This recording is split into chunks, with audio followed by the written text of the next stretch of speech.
দেশের মানুষ যে উৎসুক, সবাই তো চাচ্ছে একটা ভালো নির্বাচনের মাধ্যমে যত তার দ্রুত সম্ভব বাংলাদেশের ডেমোক্রেটিক অর্ডার ফিরে আসুক, বাংলাদেশ তার ভোটাধিকার প্রয়োগ করে নির্বাচিত সরকার সংসদ গঠন করুক যারা জনগণের কাছে দায়বদ্ধ থাকবে।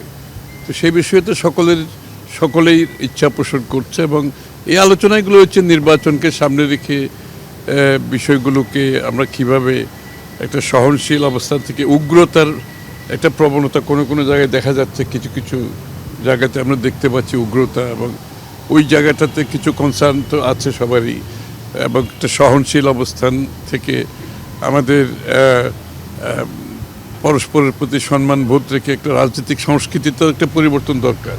সুতরাং সেই জায়গাটা আছে। তারপরে আমাদের ইউরোপিয়ান ইউনিয়নের সাথে আমাদের বিএনপি ক্ষমতায় আসলে আগামী দিনে কী ধরনের সম্পর্ক তারা চায়, এটা তারা আলোচনা করেছে। কী ধরনের সুবিধা অসুবিধা তারা ফেস করছে বাংলাদেশে, আগামী দিনে বিএনপি যদি ক্ষমতায় আসে তাদের সাথে আমাদের সম্পর্কটা কি হতে পারে, সেটাও আলোচনায় আসছে।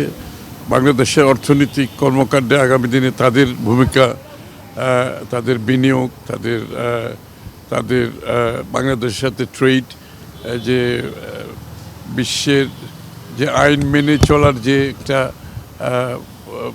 গ্লোবাল অর্ডারের মধ্যে সেই বিষয়টা যাতে আমরা নিশ্চিত করতে পারি কিনা আগামী দিনে।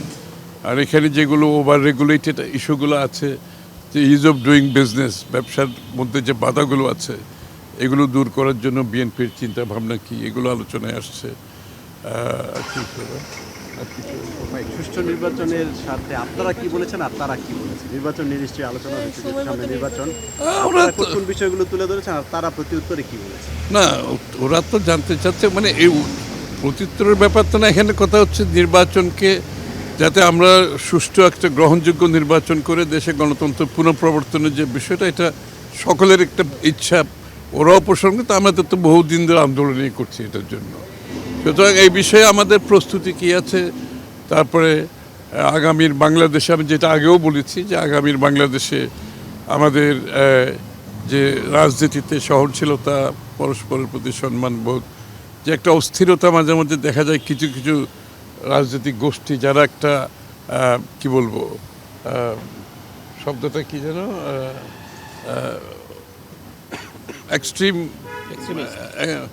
এক্সট্রিম কথাবার্তা আর কি, কথাবার্তার মধ্যে যে একটি অরাজনৈতিক আচরণ, এটা তো নিশ্চয়ই সবাই লক্ষ্য করছে। তো সেদিকে আছে এবং বিভিন্ন গোষ্ঠীর উপর আক্রমণ হচ্ছে, সেটাও আলোচনায় আসছে।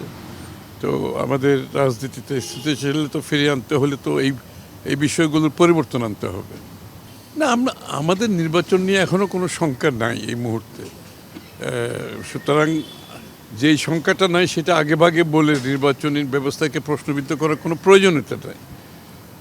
সুতরাং যেহেতু আমাদের সংখ্যা নাই, আমরা এগোচ্ছে, নির্বাচন যত এগোবে তত আমরা মনে করি লেভেল প্লেইং ফিল্ড আরও নিশ্চিত হবে। একটা সময়ের তো ব্যাপার আছে। এই মুহূর্তে আমাদের কোনো সংখ্যা নেই, আমরা সামনের দিকে এগোচ্ছি। আমরা তো অনেক কিছু, আমি আগেও বলেছি বারবার একটা কথা, অনেক কিছুর সাথে আমরা দ্বিমত পোষণ করেও এগিয়ে যাচ্ছি। একটা কারণে যে আমরা বাংলাদেশে কোনো সাংঘর্ষিক রাজনীতি দেখতে চাই না, আমরা একটা সহনশীল পরিবেশ চাই, একটা শান্তিপূর্ণ অবস্থান দেখতে চাই, অপরের সাথে দ্বিমত পোষণ করেও তার মতের প্রতি সম্মান দেখাতে চাই। কারণ রাজনৈতিক সংস্কৃতি না বদলালে শত রিফর্ম করুক, শত সংস্কার করেও দেশ বদলানো যাবে না। এই জন্য আমরা অনেক কিছু এক ঐক্যমত না হলেও আমরা কিন্তু দেশের স্বার্থে, জনগণের স্বার্থে একটা সহনশীল অবস্থার মধ্যে আমরা থাকতে চাই।